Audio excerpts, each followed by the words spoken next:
and that it is time that world governments officially acknowledge, and that it is time that world governments officially acknowledge.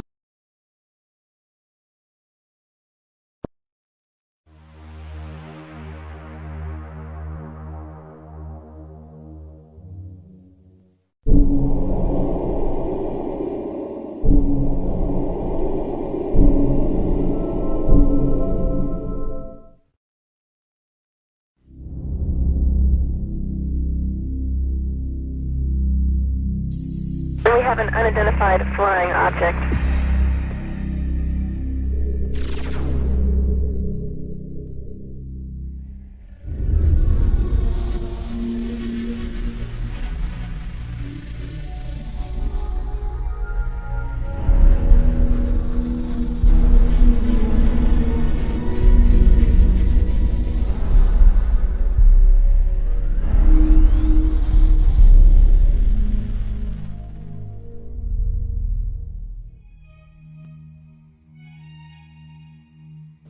Good evening, my fellow Americans.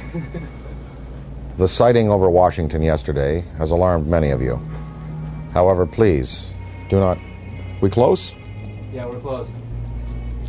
2001 was a real space odyssey for me. Instead of flying on a spaceship to the moon, Jupiter, or beyond the solar system, I met Dan Aykroyd for the first time to talk about UFOs. That's when I knew I had to sit him down in front of a camera and just let him talk about the truth. Because if I didn't, no one would believe we had this amazing conversation. And one time I had this long conversation with Dan Aykroyd about UFOs, and I thought it was like Einstein was hiding inside of a comic genius, just so that if he told us the real truth, you wouldn't have to believe it. If Einstein had told us UFOs were real, would we have believed him? He never spoke about it. But Dan Aykroyd speaks about UFOs as if he were a full professor on the subject. So Dan, how did you get started in UFOs? What sparked your interest? What was the first thing that you can remember that happened to you that made you, ponder the question?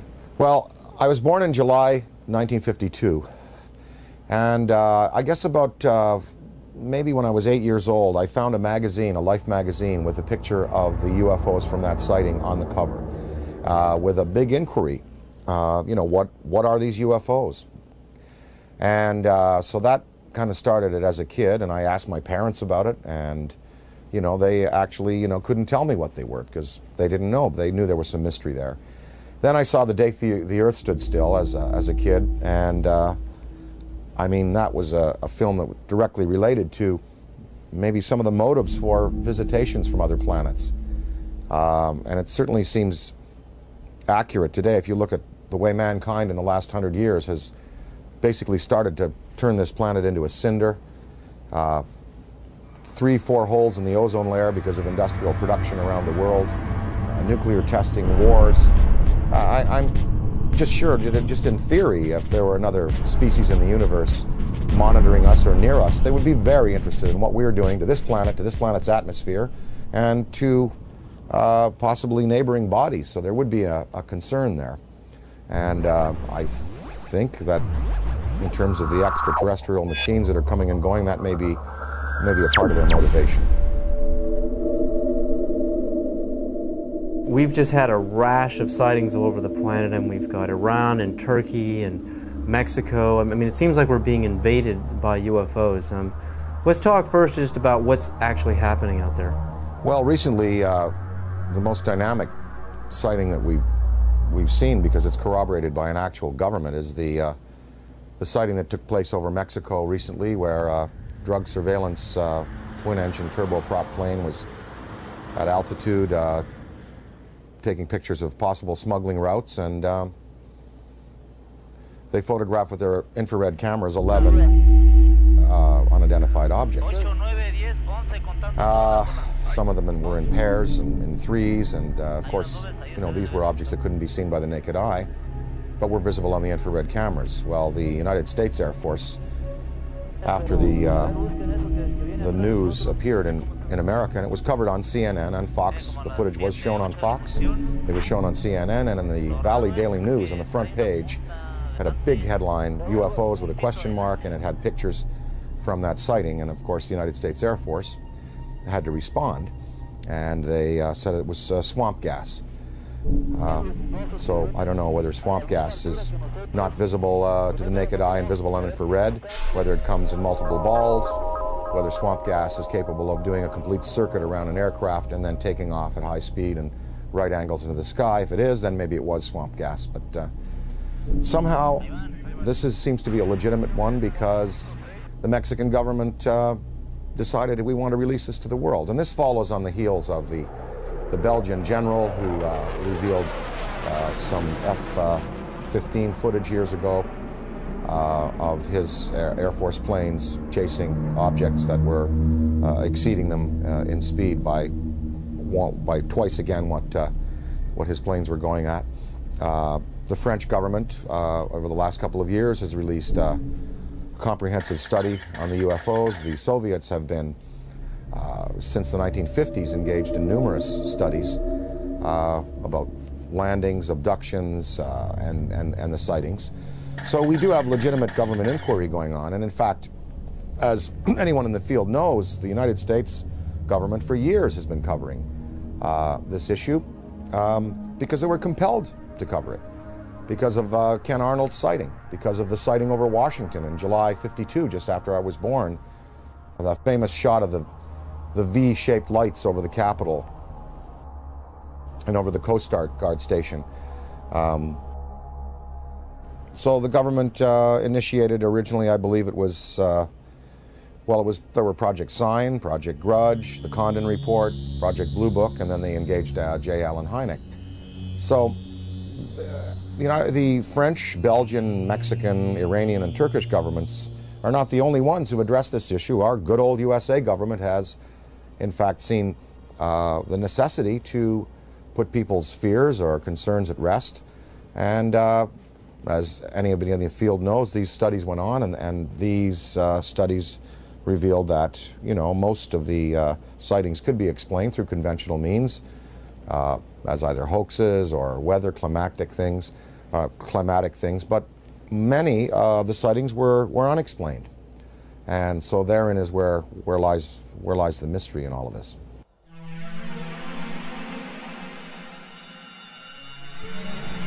Dan, what do you think is the significance of UFO technology? I mean, obviously, these guys, the extraterrestrials, can come from one star system to another and visit Earth. I mean, recent headlines on CNN are talking about, and BBC, that we're going to run out of oil in 2026. We've got to get on to a better technology. I mean, to be able to go from another star system to Earth, obviously they have the answer. Well, the presence of these obviously intelligently controlled machines tells us that we are dealing with beings who have anywhere from 1,000 to 1 million to 10 million to 1 billion years advancement in technology on us. So you've got to figure that look what happened in the last 100 years. We have the Wright brothers at the turn of the century taking off in basically a fabric and wood aircraft. By 1969, we have lunar expeditions. In the year 2004, we have massive airplanes being built out of alloys and graphite, and this big ship that Airbus is building, the new Boeing plane. So in 100 years, from fabric and wood, we've come to, advanced metallurgy, fuel use, and propulsion in just 100 years. Imagine what a culture could accomplish in 1,000 years, or 10,000 years, or 1 million years, or 1 billion years. It's not inconceivable that you have intelligently manufactured and controlled machines that can not only traverse great distances in space by mastering gravity and the time-space continuum, but also the interdimensional travel that might be possible. Many theories now purport that there were not only 4 dimensions at the creation of the entire multiverse 14 billion years ago at the time of the Big Bang.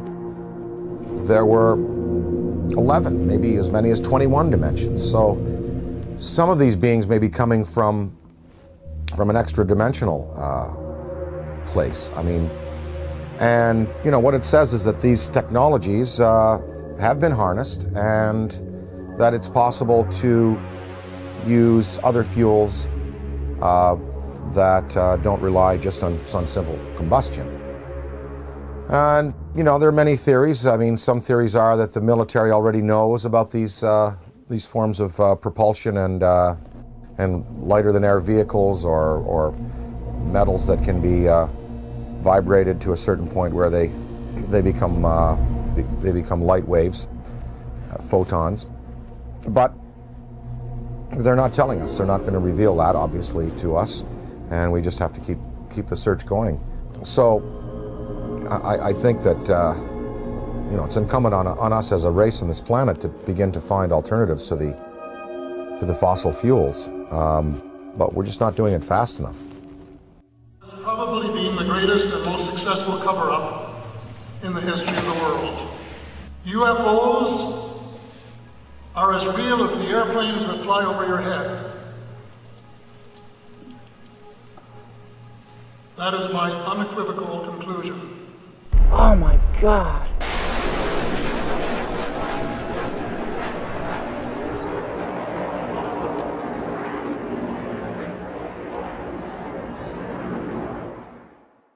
The Avro Arrow story, Dan, I mean, you appeared in a movie about the Avro Arrow story. Canada broke the sound barrier. Diefenbaker dismantles the whole aerospace program in Canada, and all the engineers are hired by NASA and Boeing down here, and we finally break the sound barrier. But in Canada today, we have another scientist, Canadian scientist John Hutchison, is using wave induction, using Van de Graaff and Tesla coils and radio.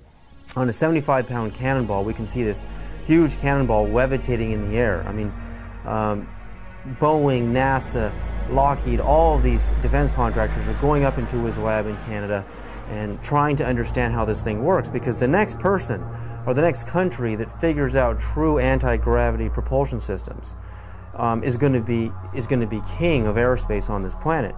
The Hutchison effect incorporates radio frequencies, Tesla frequencies, and high electrostatic energy to create a type of levitation effect where it can move a 75-pound cannonball of steel or brass bushings, water, wood, and other objects into the air.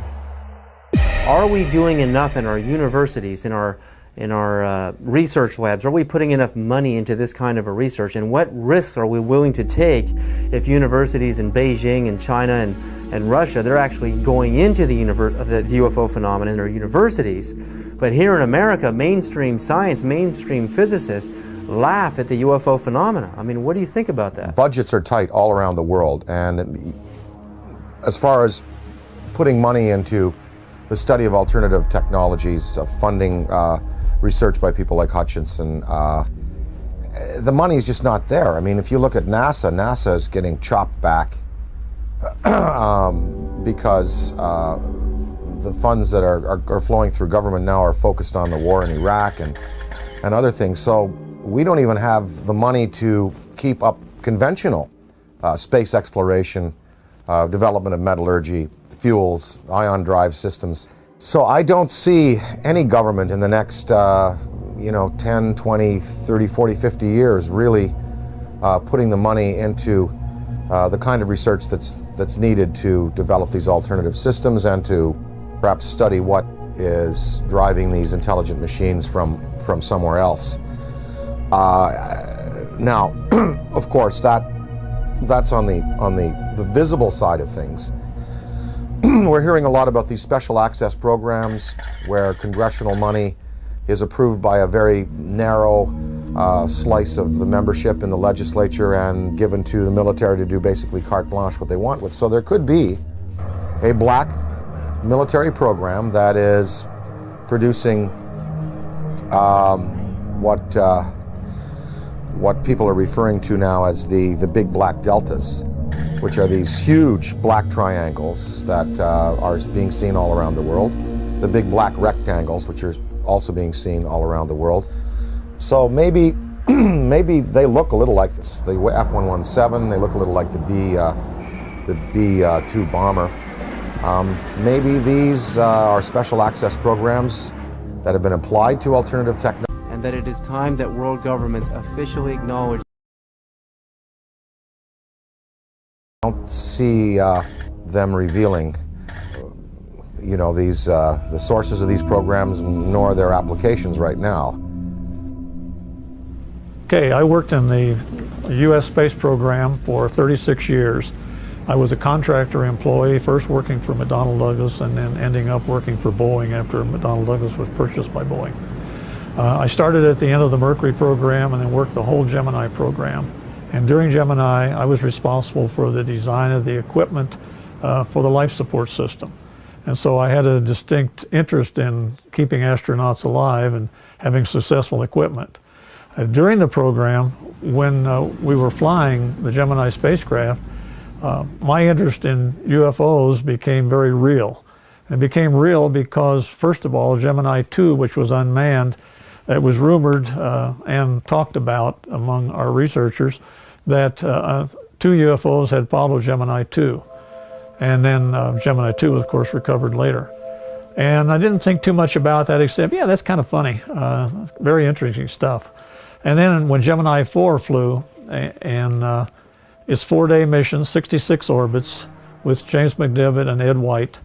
About halfway through the mission, McDivitt said he has something up here with him.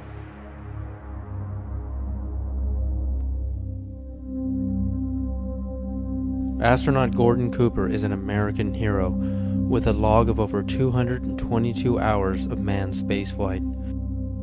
He had a long and illustrious career of service to his country. With over 11,000 hours of flight, he was a fighter pilot, U-2 test pilot in the Air Force, and is one of the first men to ever fly in space. He orbited the Earth 22 times in Phase 7, the last of the Mercury missions, on May 15th and 16th of 1963. On August 21st of 1965, he orbited the Earth again on Gemini 5 and remained a backup for Apollo 10.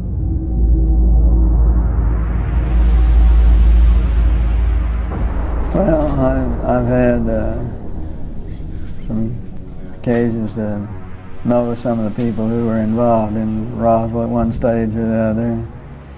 I think there's been an awful lot of untruths put out on Roswell and an awful lot of conjecture. I think there have been some truths in it. I think definitely there was something other than weather balloon there.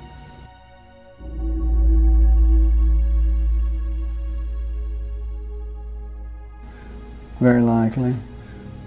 I'd like to think they reversed engineered it and did something with it.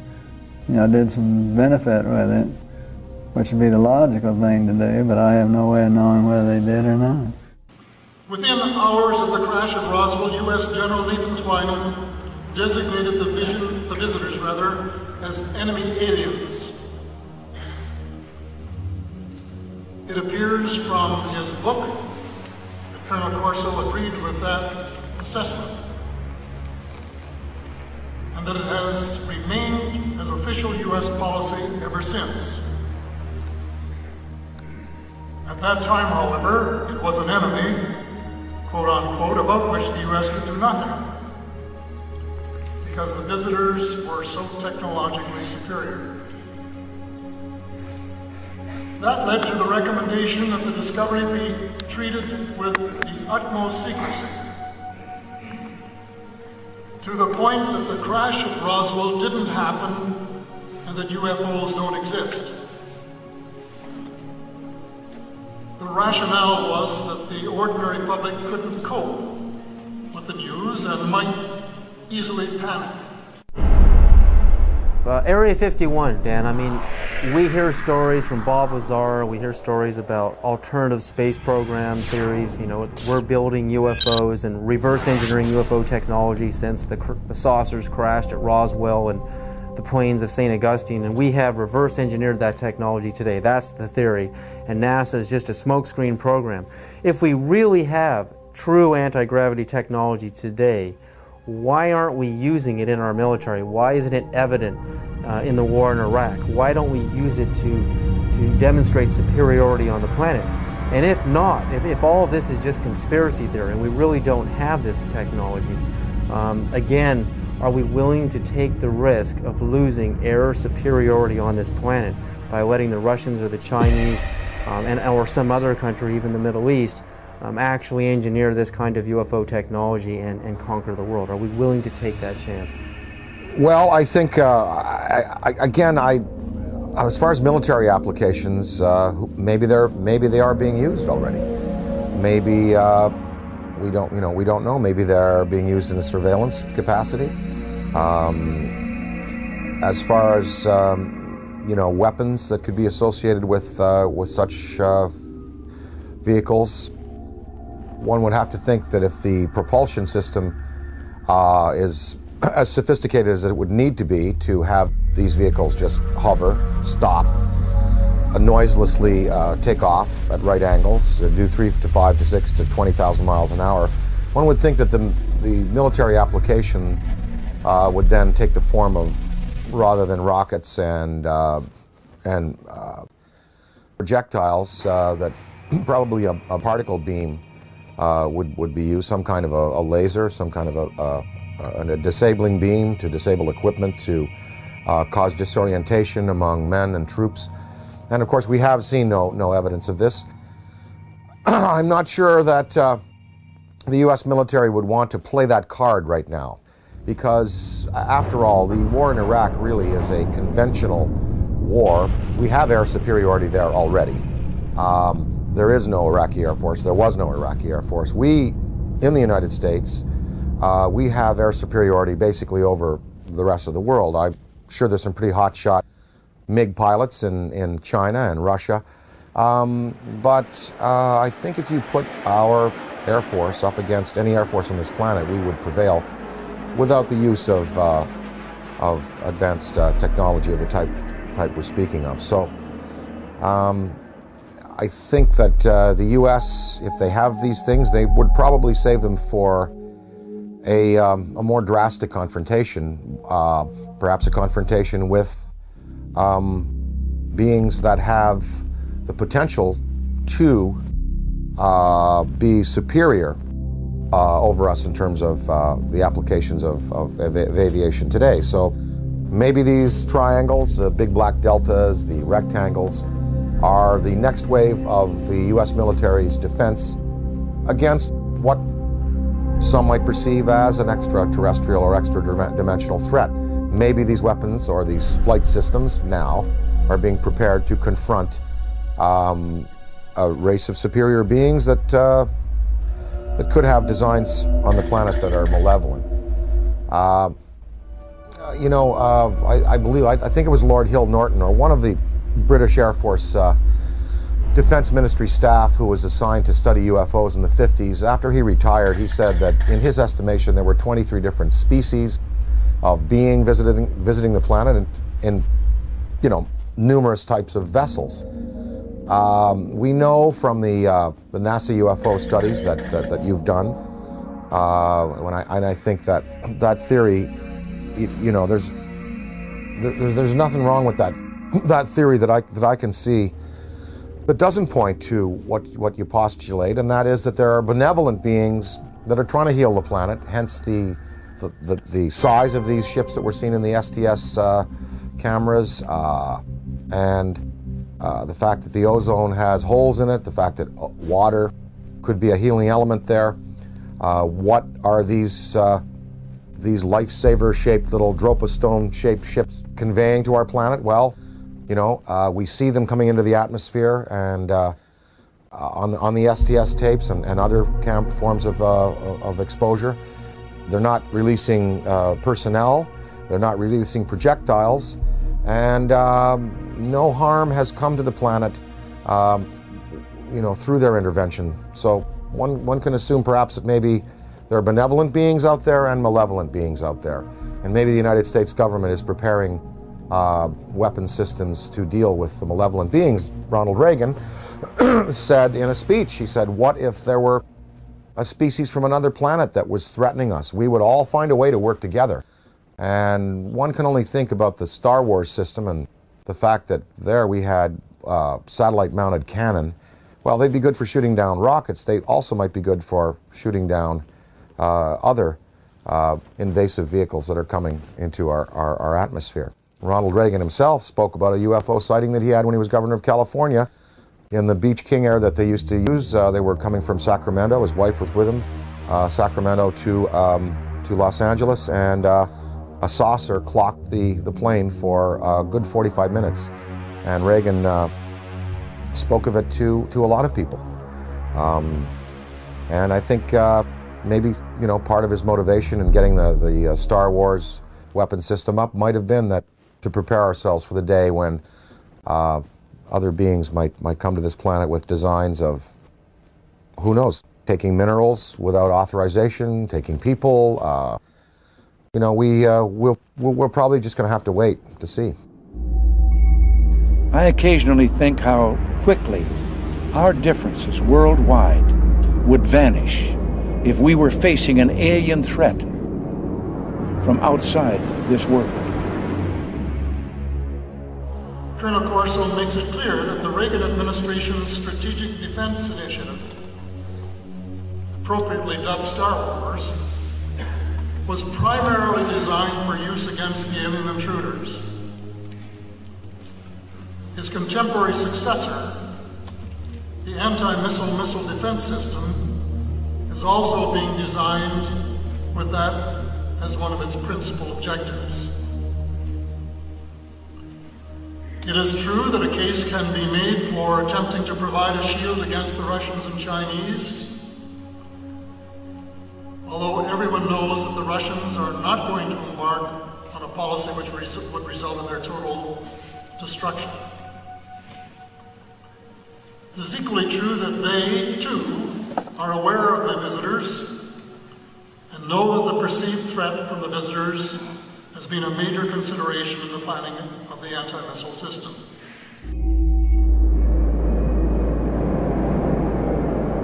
And the incident in question, as at least from my perspective, almost ignited a nuclear war, and that was 5 unidentified objects were picked up on radar coming in over the Pacific Northwest, Northern California, Southern Washington, Oregon area.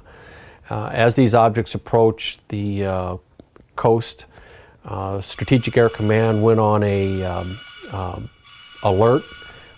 We were in a defense condition, or what is referred to as a DEFCON, Defense Condition 3, which means that the nuclear forces were ready, but they weren't on a ready stated alert.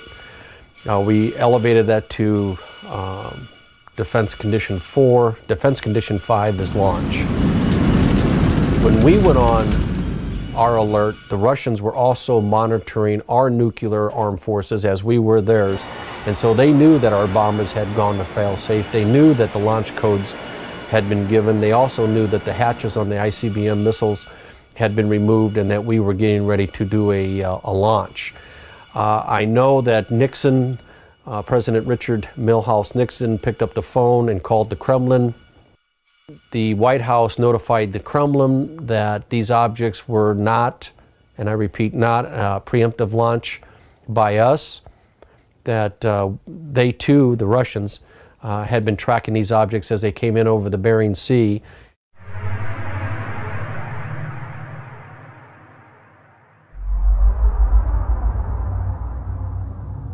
Probably moved 100 miles in a matter of a second or two. When we look at alien abduction, I mean, the idea of a human being being taken and having an implant inserted into their body, I often think of how biologists, how we tag whales. You know, we put a chip on a whale and we can track them via satellite, and also how, you know, we go into a frog's pond and we pull out the frog and we spread it out on the table. Remember in biology class we used to do this, and, you know, stick the little needles in his legs and cut him open. I mean, that's how we look at another life form in another world. So is it really a sign of violence and negativity that an extraterrestrial civilization is coming to Earth and doing the same to us, putting computer chip implants on us to track us, know where we are, study our species, do a little bit of biological experimentation. I mean, I know for us it's horrific. I mean, it's absolutely a violent thing for us as humans. But from their perspective, do you really think that they're being violent? Well, again, I have to go back to some of them might be here for good purpose. And that it is time that world governments officially acknowledge Kind, and some are here for selfish purposes. Maybe these abductions, even though they're done in a objective but biological way, like we dissect frogs, maybe they're doing it just for fun and for sport. I mean, I don't know. I think probably that that the fear could be justified in some senses. Anne Druffel has written this book about how to prevent being abducted. And we really think, even if benevolent species coming to this planet and taking a man and a woman and taking ova out of a woman and sperm out of a man, that's tremendously invasive and very traumatic for the human beings. So even if the motives are good, these actions are as violent as anyone we're capable of on the planet. I think that a certain amount of fear is justified. If you look at Day the Earth Stood Still, the first thing that happens is the army is assembled and guns are shot at these beings and at the ship.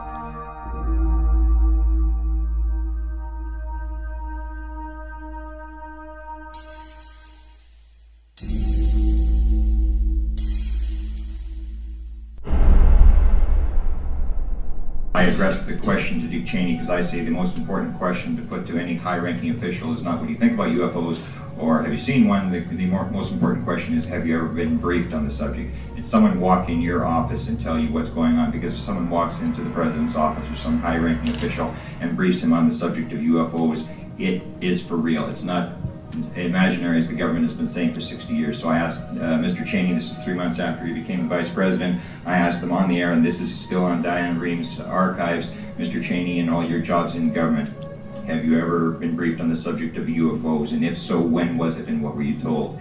And Mr. Cheney said, if I had been briefed on that subject, it probably would have been classified and I wouldn't be talking about it. January 22nd, 1997, I noticed 3 amber orbs now at a distance far west on the horizon.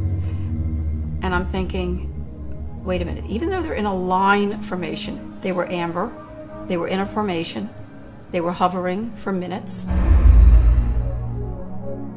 And as I'm pointing like this, they reappear in the same spot. And I thought, I have to get a picture of this.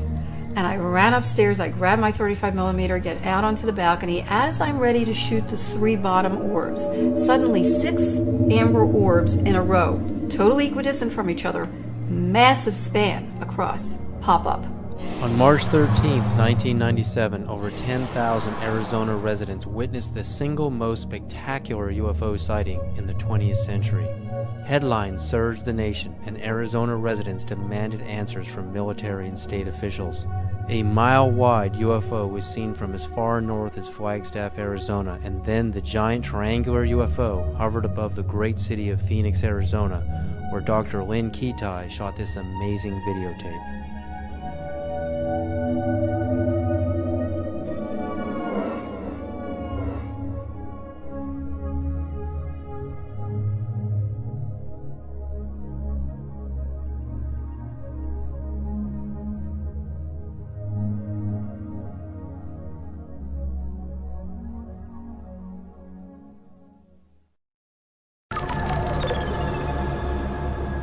When we go out into space and we're exploring the cosmos out there and we're looking for signs of extraterrestrial life, what kind of a communication are we going to send out? I mean, if Dan Aykroyd was the ambassador, if you were the ambassador for Earth, what message would you teletype to ET?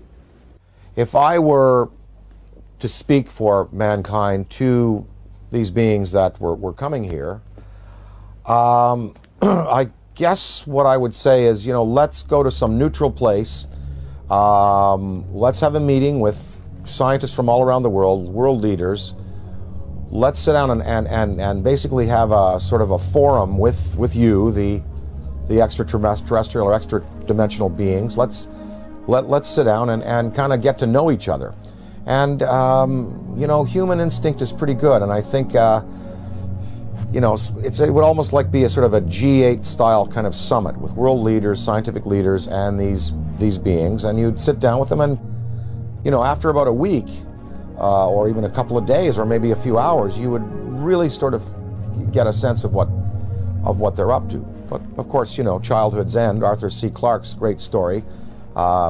It looked like these beings were benevolent, even though they had a malevolent appearance, and in the end, we find out that they meant no good for our planet. So, I think it's important that some branches of the military and police be briefed on these in a very real sense, and be told, you know, they are real, people are being abducted, there is mind control in play here, and that we do have to be vigilant. Now, if we knew that there was a purely benevolent race, like if something happened in Iraq where all of the electronics went out in the American military and all of the insurgents' rifles jammed, or we saw all of the polluted waters in North Carolina from the pig farming completely healed overnight, and different signs like this, then we would know we're dealing with a benevolent species, and then we could really be open and welcome.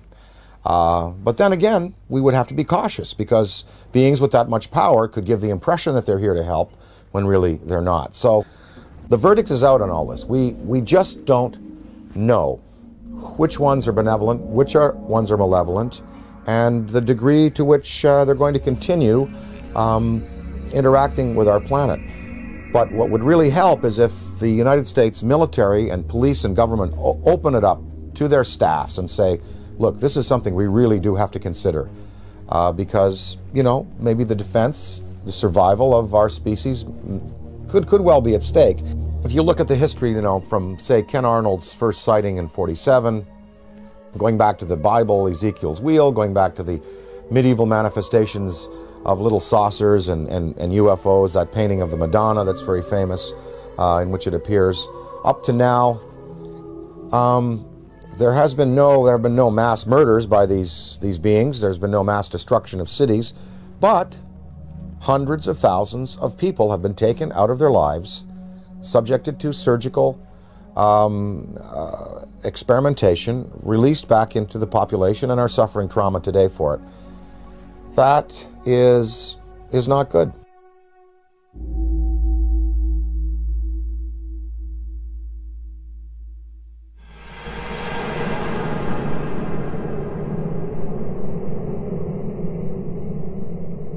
The idea, I mean, like in the movie Close Encounters of the Third Kind, the meeting on the dark side of the moon in Devil's Tower, Wyoming, I mean, it seems like the logical thing to do. I mean, we have a communication, a teletype message, we have a place, a location, and a time, and we isolate it from the public until we know it's safe. I mean, we check each other out. I mean, this seems like the most logical thing to do, you know, even rather than meeting on the White House lawn. I mean, this is the way we would like it to happen.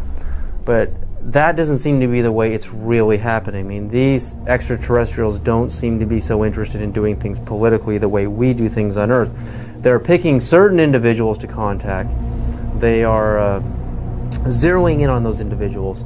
But now, I mean, there are so many sightings going on all over the planet. I mean, it's just amazing. I mean, Iran, Turkey, Mexico, Venice, California, Sonora, California, Texas, Death Valley. I mean, the reports are coming in every other day now. It seems like we're heading towards an omega point. I mean, what is about to happen? I mean, is this all just a coincidence that more and more people have video cameras, or do you really think, you know, there's a major unprecedented communication that is about to happen between our extraterrestrial visitors and humanity? Or again, is it the video camera question? More camcorders? There are definitely more video cameras out there, and definitely more sightings, and definitely more credible witnesses.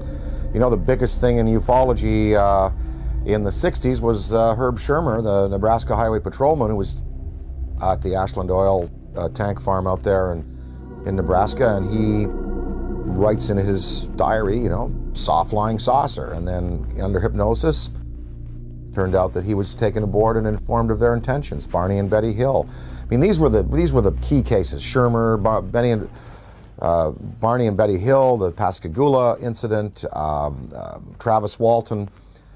Now there are hundreds of cases like this, and I think that because it's in the consciousness, because we have, you know, a poll saying basically half of the world believes and half doesn't. We're reaching a point where, as Stephen Bassett talks about his time clock, it's like the nuclear time clock that we had in the 50s before we blew the world, you know, before we blew the world up. The theory that once the hands got to midnight, that's when all the nuclear weapons in the world would be discharged. Well, we've stopped that nuclear clock, thankfully. But as far as the UFO clock, he says we're 1 minute to midnight now, meaning that in a minute to midnight, something really, really spectacular is going to happen. Now, whether that's a mass appearance, whether that is, you know, it come over to the Yankee Stadium during a game, I think possibly the next, maybe even in the next 5 years, we're going to have occasions like the one I experienced in upstate New York in the mid-'80s when I woke up in the middle of the night and I said to my wife, they're calling me, I want to go outside, they want me to come outside and see. He said, who? Something outside wants me to come out and say, oh, just go back to bed. I went back to bed, but in the next day in the media, in newspapers, in radio, all over upstate New York and Ontario and Quebec and Vermont, people spoke about this urge they had to go out of their houses at 3 in the morning and look up into the sky. And 12,000 people shared this urge, and they went out and it was a big, big news story. And of course the Air Force said that a Chinese rocket had exploded over New York State, and what people saw was a massive, miles-high pink spiral in the sky above the Great Lakes. In Hull, Quebec, Canada, a few years afterwards, there was a story of several hundred people, almost 1,000 people, in this community, Gatineau, north of Hull, Quebec, Canada, in the Quebec province, sharing this urge to come outside and look up into the sky, and they also saw an apparition. So there are going to be more of these mass sightings. And, you know, the day that 1 million people in Idaho at a rock concert or something see it, that is when you're going to really get the conventional military and police sitting down to say, well, it's time to throw the Brookings Institution report out and lay it open to the people and let the people decide, you know, what must be done in conference with our state leaders.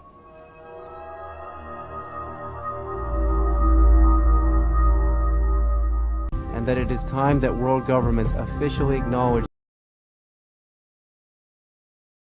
national security, and if they did, would they classify it to protect the national security? So I would have to say, no, I couldn't agree to non-disclosure. I really couldn't if I saw something or photographed something. But I can see where other people, you know, wanting to do the best for their country, wanting to serve their country in a legitimate way would say, yes, I will not disclose. And this is based on the Brookings Institution report from the late 50s, which, you know, Congress commissioned, which said that if the existence of UFOs were revealed to the American populace would not be able to handle it. They would defy church authority, police authority, military authority, governmental authority. They wouldn't go to work.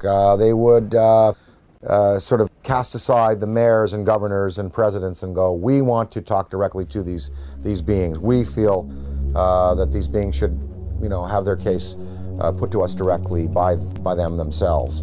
I think the American populace today is ready to handle the concept that what we live in, the 4 dimensions of height, length, width, and time, is not all there is.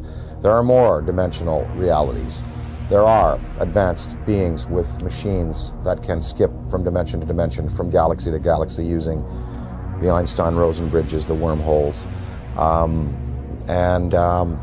think the American people I think half of them know, and I think the other half, with the proper evidence, would be ready to accept it. It's going to take a mass sighting for the U.S. government to finally say, look, we're going to come on side with France, Belgium, Mexico, Turkey, Iran, and we're going to tell the truth, and we're going to reveal what happened to Tom Mantell when he went up in his P-51, what happened in the Great Lakes when I believe it was an F-104, I believe, was scrambled over the Great Lakes in the 60s. What happened to him? You know, I think that that if you have that type of sighting, then there'll be no choice. Interdimensional travel. I mean, not just traveling through our dimension, but going into alternate dimensions, Dan. Would you, and if you could, a spaceship arrives in your yard, and you know you've got the barbecue out, and there's the steak on the grill, and they want you right now to come with them and go into another dimension, and to move forward and backwards on the timeline, to go forward in time and backward in time. If you could move forward and backward in time, are there any events in human history that you would interfere with, that you would change to alter the destiny and the course of humanity? Well, I wouldn't want to go back in time and change anything, because that would be a tampering that I wouldn't serve mankind well. Although there are many horrors, of course. Wouldn't you have loved to have caught Hitler as a 15-year-old and have him drown in a river? You know, because then we could have solved the Holocaust problem, and then World War II may not have, well, look, there were two guys. There was Otto Dinkel. You ever heard of him? Well, he was an orator hired by the German army, just like Hitler was, to speak. If Hitler died, maybe Otto Dinkel would have been the guy that would have gone on with this rabid anti-Semitism and wiped out 9 million people. Of course, one thinks of those things, but you don't want to go back in time and play with events, because you know where we've come to today and the improvements we've made in human rights and in regarding ourselves as sacred, they've come because of the bad things that have happened. Now, if I went into the future, I would want to see where this planet is 300 years from now. Did we make it? Did we make it? That's what I would like to know. I mean that from my knowledge of the world that I see around me, I think that it is much more likely that the reports of flying saucers are the result of the known irrational characteristics of terrestrial intelligence rather than the unknown rational efforts of extraterrestrial intelligence. Interdimensionality, again, if you could move forward and backward in time and meet any personality, any public figure, celebrity or politician or mystical figure, is there anybody that you would like to sit down with? If you could have lunch with them or just sit down and talk to them and have a discussion, forward and backward in time. Oh, I'd love to spend an afternoon with Richard Feynman. Would love to sit down with Heisenberg, and of course, you know, Einstein, Niels Bohr, Max Planck. You know, I'd love to sit with the particulate, the quantum physics guys, because there really is the root of understanding how and why the world is the way it is, and the joy of these studies in antimatter that are occurring.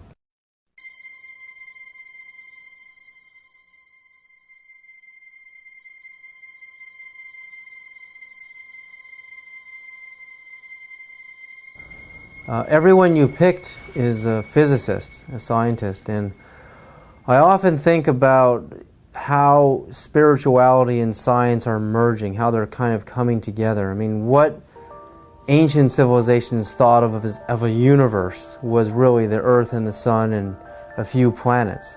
And now with the advent of the Hubble telescope, we can see that the universe is far bigger than the ancients had ever imagined. So while science and religion are merging on some ideas, in other areas they're just far off. But to make matters even more complicated, the idea of parallel dimensions or parallel universes, I mean, it's just getting so vast out there. How do you map a multiverse? You know, I've talked to some guys, they say that fifth dimension, sixth dimension, could be right here by my ear and could be a millimeter wide and a millimeter across. You don't, because you're talking about, dimensions that defy any kind of dimensional understanding. And, there was I forget his name, he died recently, in the last 2 years, but he proposed that there are parallel realities just because of the way we go through time. Like here we are in this interview right now. Well, what I said and what you said and what we all did 2 minutes ago still exists somewhere.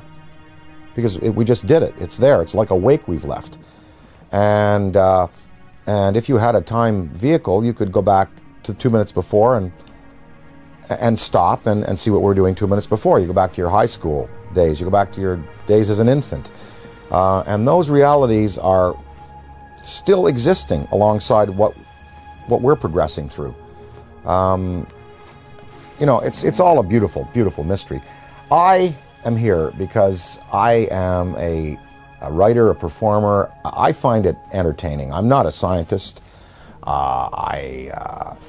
I'm not a theosopher or philosopher. And I am just here because it is enormously, enormously entertaining. And mysteries like this are challenging. And it's really, really fun to contemplate that, there may be beings out there who are concerned about our planet and who may give us the opportunity to advance ourselves. It's really fun to contemplate.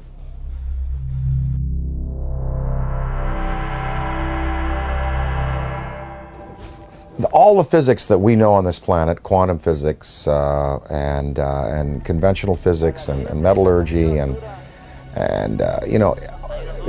all of it, it can really encompass a theory of how these ships move. I mean, you've done it yourself, David, proposing that if you can convert a mass to a state of of photonic energy, then there is no mass anymore, and you're looking at pure light. You're looking at anti-gravity. You're looking at something that can be harnessed in waves. Well, what is the fuel? Well, people, Bob Lazar talked about this element 115 that was put into these generators to boil mercury and to be used as gravity tractors.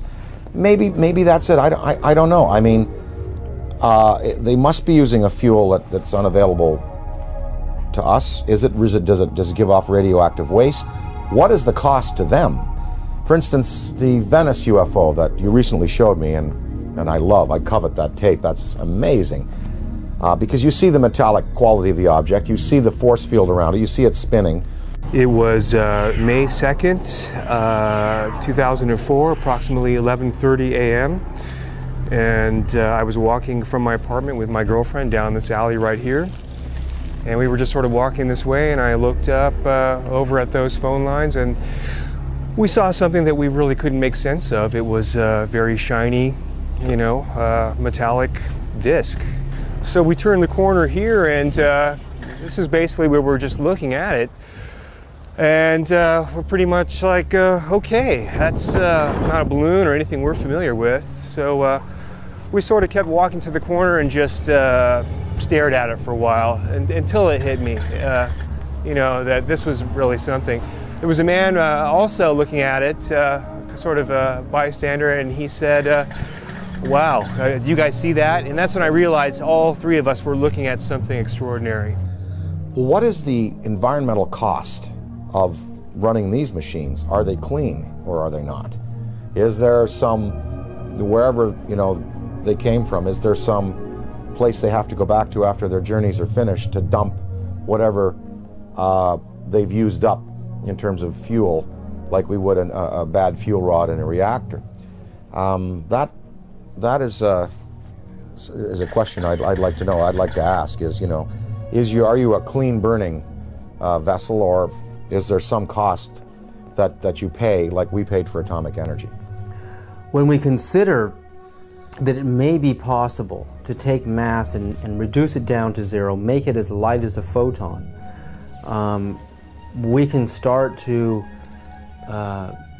approach this whole light speed phenomena from a whole new direction. I mean, we're going to be able to do this. This is this is the only logical answer. There are no fissile nuclear materials in the universe as we know it to produce the kind of energies in a steady stream that you need to get mass up to that speed. There are no fissile nuclear fuels that can produce 1 trillion electron volts all day long. And wormholes are even more exotic. The idea of bending and folding two spaces of space-time together and creating a shortcut wormhole to vector in between those 2 points, according to Kip Thorne, who wrote Black Holes and Time Warps, that the energy required for a wormhole is 100 million suns, the negative energy they put out for an entire year. There are 100 million suns in our galaxy alone. That means all of the negative solar energy coming from our suns in this whole galaxy, the total energy for a whole year is required to create a wormhole.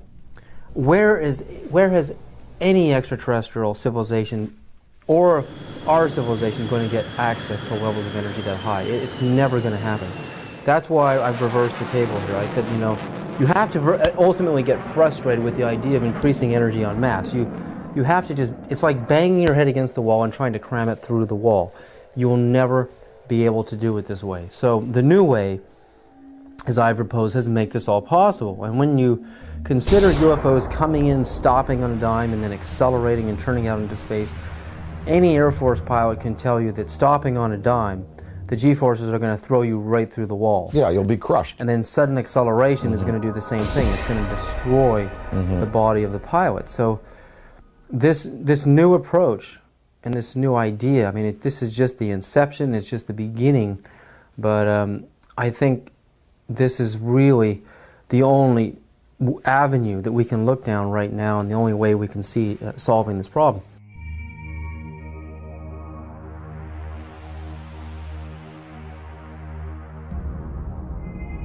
While Gordon Cooper was an Air Force pilot stationed in Munich, Germany in 1951 in the 86th Fighter Bomber Group, where he flew F-84s and F-86s, Cooper testifies to having chased disc-shaped UFOs that outmaneuvered the most advanced fighter jets of our time. We were flying in Germany, and we were flying F-86s. And they would come over and do the same maneuvers that we make, except every once in a while one of them would go zip. And you just can't do that in a fighter, a conventional fighter. They're just typical saucer shape, double lenticular shape, metallic looking. Well, yeah, they weren't just random. They were flying fighter formations, very definitely under positive control.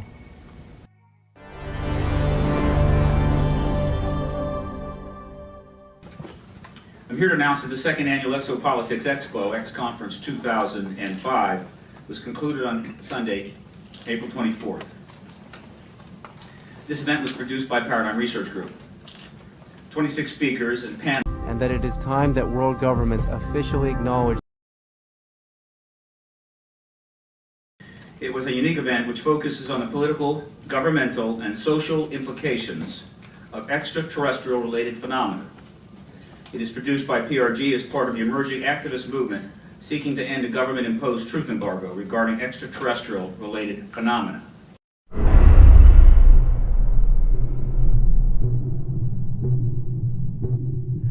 Do you believe, and describe, do you believe that your show was shut down for national security reasons? And tell us a little bit about what happened with the show out there.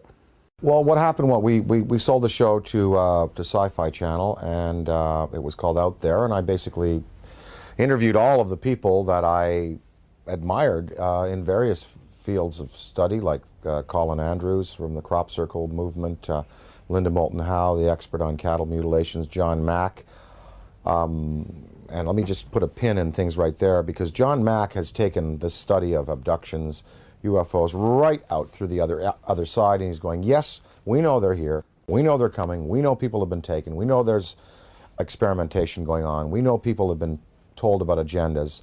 What we now have to do is use that as a key and as a motivation to socially transform this planet to a more peaceful, more loving, more tolerant state. So his movement, the movement for social change, has just accepts as a fact abductions, UFOs, interplanetary intervention, and what he's doing is taking it out through the positive side of it and saying, now we must use it to socially transform. And I think his message is great. But I talked to him, I talked to the Allagash guys who were taken in the canoe on that trip in Pennsylvania. The last show we did, I had both Bassett, who has the UFO time clock, and then Greer. Both Bassett and Greer were there. They were my two guests for the day. Well, the show was canceled that afternoon. And I was outside, before I knew it was canceled, in between the interviews. And I was outside, and Britney Spears called me because she wanted me to appear on Saturday Night Live with her. And so I was outside having a cigarette, the phone rang. Oh, Brittany, how you doing? Oh, sure, of course I will. I turned away like this. I turned back, and there was a black Ford across the road, a black Ford sedan. And I was trying to look at the plate, and the plate seemed kind of like fuzzy, and I was, definitely a police car. And two guys were there, and a big, big, tall guy got out of the back seat, and he stood in the street on 42nd Street it was. We were at 42nd Street and 8th Avenue, and he looked right at me. And literally, I was on the phone. Hey, oh, sure, of course I'd love for the show. Saw the Ford, went back like this, turned back like a half second later, and it was gone. And that car did not go past me. It did not make a U-turn, because I would have seen 42nd Street. I would have seen that thing take a U-turn and go away. That car vanished. That car was a cloaked vehicle of some type. And whether this was like a warning to me, because the guy got out of the back seat, gave me a real dirty look. That car vanished. I know what I saw. And it was just this fast. It was, oh, hi, Brittany, sure. Oh, of course, I'd love to. Guy gives me a dirty look. Oh, well, sure. Car gone. That's what happened. And then 2 hours later, we were told we were not to continue taping, and the show was canceled, and none of them would air. I don't know. I don't know. Was that an MIB experience? Black helicopters, military abductions that happen. Sometimes people are taken and they talk about then being visited by military personnel and debriefed about their abduction.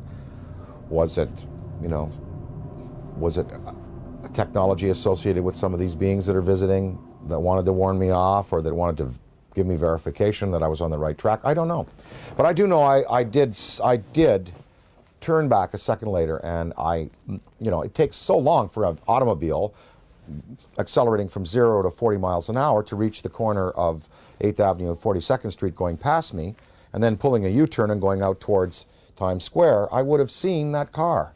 And I looked around. I was looking for that thing. It was gone.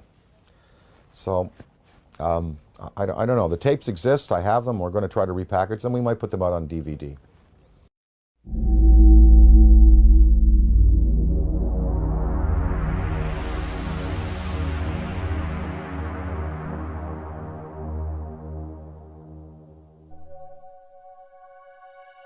I was having some cameramen film the installation of a precision landing facility we were putting in right on the edge of the dry lake. And this saucer flew right over them and put down 3 little gear and landed out on the dry lake bed. And they went out to, picked up their cameras and moved on out toward him filming. And he lifted off, put the gear back in the well, and climbed out at a very high rate of speed and disappeared. And so while I was going through all the regulation books and finding out the number to call in Washington to report it, I had them go over and develop the film. By the time they got back with the developed film, I was on the higher and higher and higher level officer talking to me.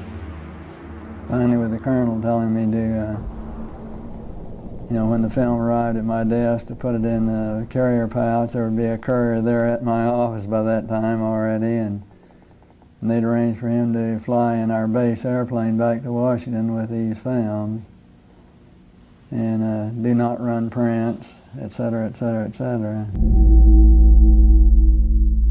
We didn't have a chance to run it. I had a chance to hold it up to the window and look at it. It was certainly good film. Well, by this time I was involved in the research and development and doing very classified programs myself, you know, at the test center. So I knew that we didn't have any vehicles of that kind, and I was 99 9/10% sure that the Russians didn't have any of that type either. So it certainly, at that point in time, there was no doubt in my mind that this vehicle was made at some other place than here on Earth. And yeah, well, Buck Rogers and Flash Gordon coming true. Dude, I got it, man. Probably moved 100 miles in a matter of a second or two.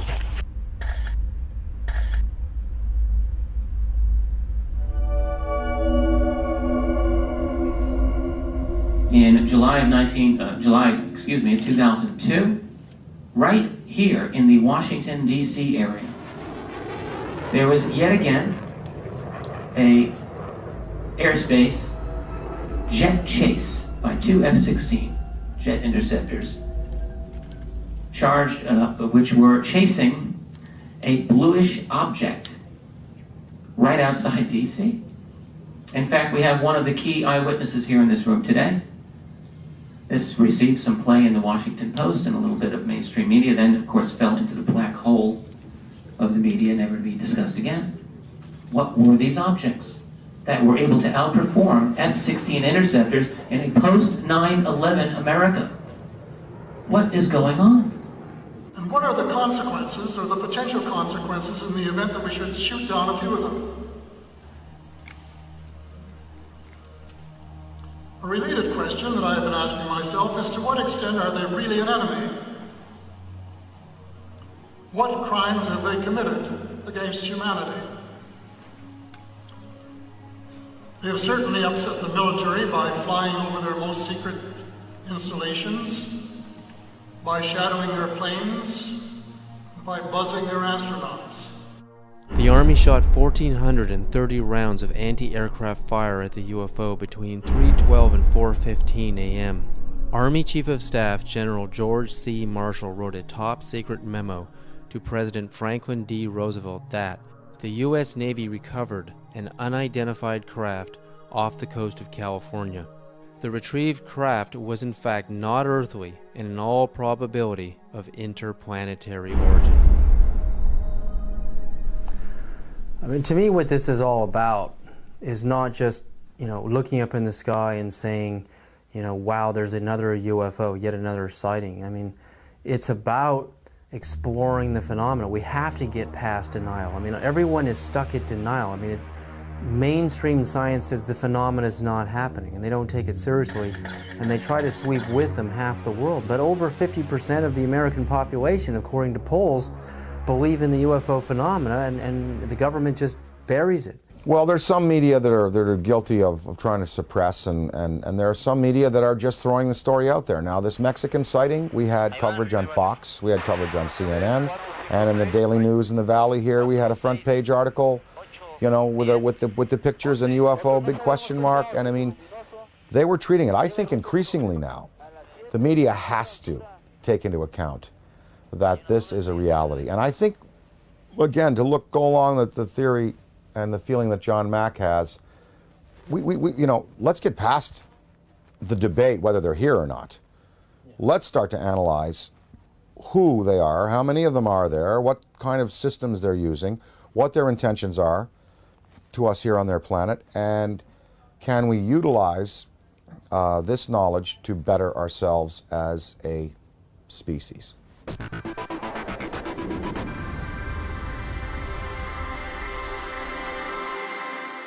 With the advent of the Hubble telescope, I mean, when you see how big it really is out there, and the idea that we're stuck on this myopic little ball, we're just glued to it, we can't get our eyes off of it. It's more of a mystery now than it ever has been. Why we're stuck here, and there's got to be a way to decode the matrix and finding out how these craft work, how we can get out into the universe ourselves. I mean, I think that's what this is really all about. It's not about trying to prove it whether it's right or wrong. It's trying to, it's like when the first time man saw a bird fly. Well, the last UFO symposium conducted by MUFON, they sent me the book of the speakers. There were many, many scientific people in there, many astrophysicists, celestial mechanics experts, metallurgists, you know, people who've been consulted on these cases over the years. No, I mean, when you have John Callahan, an ex-FAA supervisor, saying, yep, they're real. When you have John Schuessler, who was a Boeing engineer, now running MUFON, and saying, yep, you know, they're real. When you have, you know, pilots and personnel in the police and military coming forward in the Rockefeller Report and in the Disclosure Report saying they're real. When you have a Belgian general on television showing you a tape from a fighter which is filming an object escaping at high speed, when you have this Mexican case, you know, I think we can pretty well put it to bed and say, yep, they're here, they're doing things to us, with us, interacting with us. Whether we've had, you know, official military contact, again, that goes into the black box area, but there should be no debate anymore. UFOs exist. They are intelligently manufactured and guided technology from somewhere else, not this planet.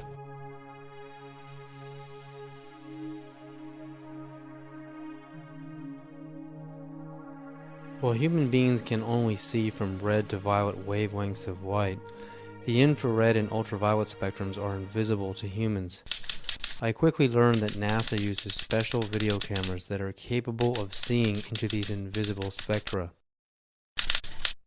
The tether has broken and is going away from us. Get it on the TV, Claude. Please get it on the TV. After the 12-mile-long tether snaps, several days later on an orbital pass, the cameras find something that should not be there. In the NASA STS-75 tether incident of March 1996, we find NASA using ultraviolet light-sensitive video cameras. This is where some of the largest UFOs ever caught on videotape have been captured. Huge dish-shaped luminous UFOs swarm the tether. We know the tether is 77 to 100 miles away from the cameras on the shuttle.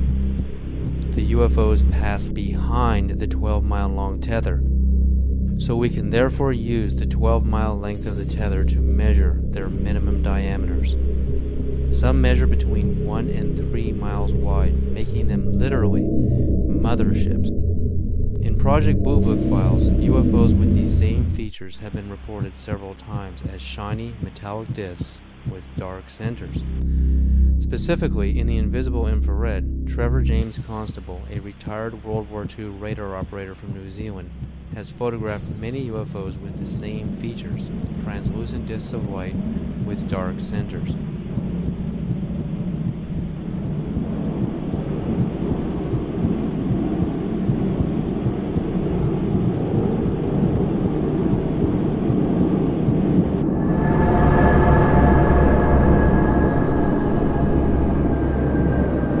And that it is time that world governments officially acknowledge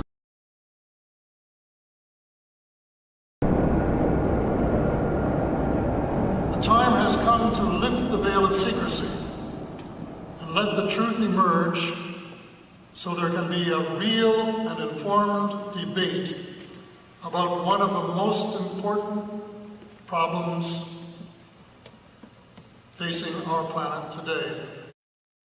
So how do people respond to Dan Aykroyd when he talks to them on a personal level about UFOs? You know what? It's interesting. When I talk to people, well, first of all, people ask me about it. They come to me and they say, oh, well, you know, we saw an interview, we heard an interview, they heard the thing on Art Bell that we did. They come to me and ask me about it. So it's not like I have to go out there and crusade and say, hey, did you hear about the latest Mexican case? They've seen CNN, they've seen Fox, they've seen the Daily News. They come to me and ask me about it, and I basically lay out, you know, my thoughts on it. I'd say half the people that I speak to about this have either seen themselves, heard about it from a credible witness, or are willing to accept. The other half, totally not. Harold Ramis, my good friend and collaborator, does not believe, will not accept until, you know, proof hard proof is presented to him in the form of, you know, something tangible. And so what I've been able to do is just open people's minds a little bit and let them think about it. And of course, the greatest proof are the kinds of tapes that now exist, the kind of videos that exist. Usually when I show some tape of some different things that have been exposed to me, well, it's pretty convincing. And then at that point, people have to go away and accept that, you know, that these things are a part of our reality. Well, what I'd like to, you know, what we'd all like to affect is some positive change in the world and try to help the tipping point where good tips to overflow evil in the world. I mean, you know, we know there's good and bad out there, yin yang, black, white, you know, there are you know, there's tremendous divisiveness in the planet, and you know, perhaps this study and this understanding of things that are greater than we have accomplished technologically will lead us to a spiritual awakening, one that helps us respect other beings out there in the universe and other dimensions, and also in our own 4 dimensions and here in the physical world that we live in. The sacredness of human life, the willingness to get along a little better, to relinquish materialism and territoriality in favor of a more comprehensive worldview, in which we unite and we all feel the energy within us as part of a universal light. Gotta thank you, Dan, so much for this interview. I'm very grateful. I really believe you're one of the greatest minds in our world at this time. Thank you so much.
sightings could be explained through conventional means, but many of the sightings were unexplained. From Dan Aykroyd, a recognized authority on UFOs. People spoke about this urge they had to go out at 3 in the morning and look up into the sky. 3 amber orbs now at a distance far west on the horizon. Strategic Air Command went on alert, DEFCON 3, which means that the nuclear forces were ready. I think half of the American people, with the proper evidence, would be ready to accept. Probably moved 100 miles in a matter of a second. It was a metallic disc, and that's when I realized all 3 of us were looking at something extraordinary.